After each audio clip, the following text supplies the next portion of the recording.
معزز سامعین کرام، روزہ ایک ایسی عمدہ عبادت ہے کہ روزے دار کے تعلق سے احادیث شریفہ میں آیا ہے کہ روزے دار کی جو عبادت ہوتی ہے اس کو 70 گنا تک بڑھا دیا جاتا ہے۔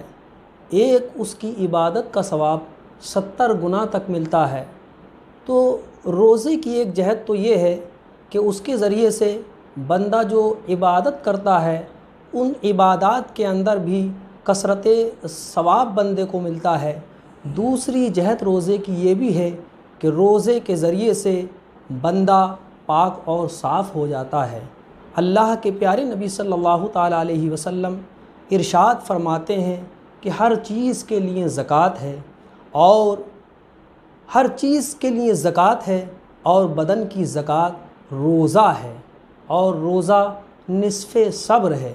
جس طرح سے زکوٰۃ کے ذریعے سے مال پاک اور ستھرا ہو جاتا ہے، اسی طریقے سے روزے کے ذریعے سے بندہ مومن کا بدن صاف اور شفاف ہو جاتا ہے۔ جس طرح سے مال کی زکوٰۃ ادا کر دی جائے، اس کا حق ادا کر دیا جائے تو مال طیب اور طاہر ہو جاتا ہے، بالکل ویسے ہی جب بندہ مومن روزہ رکھتا ہے تو پروردگار عالم اس کے بدن کی جب زکوٰۃ نکلتی ہے تو پروردگار عالم اس کے بدن کو پاک اور صاف کر دیتا ہے، گناہوں سے وہ پاک اور صاف ہو جاتا ہے۔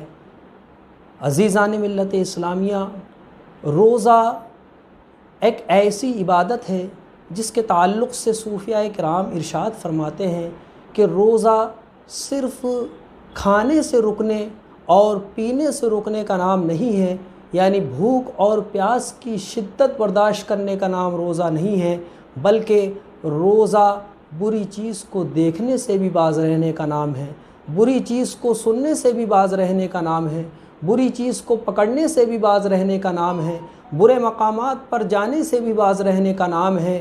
یعنی روزہ صرف انسان کے پیٹ اور حلق کا ہی نہیں ہوتا ہے، بلکہ بندہ مومن کے ہر عضو بدن کا روزہ ہوتا ہے۔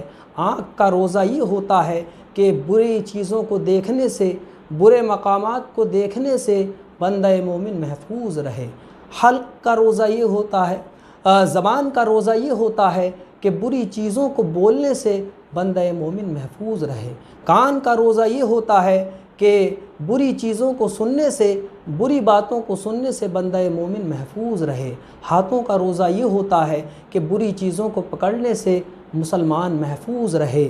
قدم کا روزہ یہ ہوتا ہے کہ بری جگہوں پر جانے سے بندہ مومن محفوظ رہے۔ تو بندہ مومن کے ہر عضو بدن کا روزہ ہوتا ہے۔